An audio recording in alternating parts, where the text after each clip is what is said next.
So, Mr Chairman, what exactly are the Conservative administration asking us to support for the people of Hampshire? Higher council tax, higher charges, and dramatically worse services.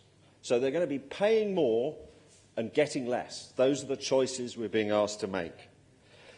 And why is this? Well, we've been told it's a difficult budget settlement. It's a fact of life. It's a reduction in central government grants, as if it's some kind of act of God, independent of human action. But of course it's not. These are cuts of choice, cuts of Conservative Party choice. Conservative ministers, Conservative MPs, Conservative councillors, working closely together to deliver these cuts to the people of Hampshire. And I was amused to hear the Liberal Democrats accused of incompetence financially. Let's not forget that when we left government, this country had the fastest growing economy in the G7.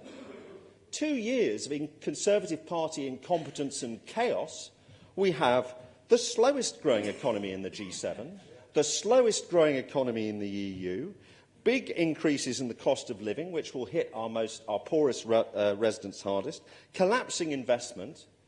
These are not just cuts of choice, they're cuts of incompetence, a direct consequence of the Conservative failure to manage government and manage the economy so that there might actually be some central government funding to enable us to close the gap that we face locally.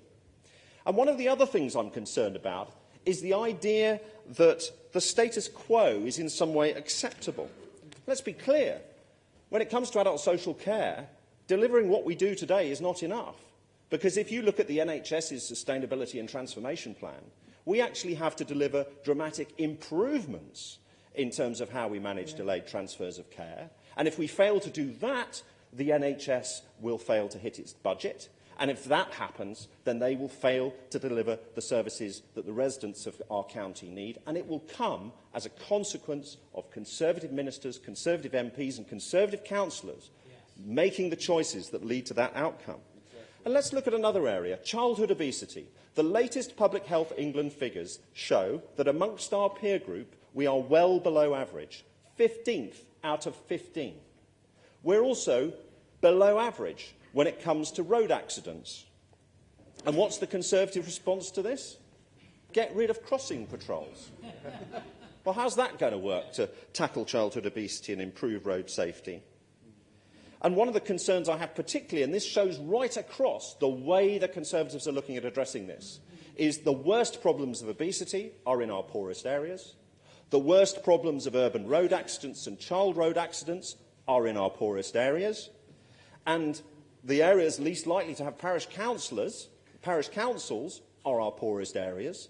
So the proposals they're putting forward to actually address this kind of issue are actually going to work least in the areas that need the most. And I'm particularly concerned that the poorest areas are given the support they need to protect services.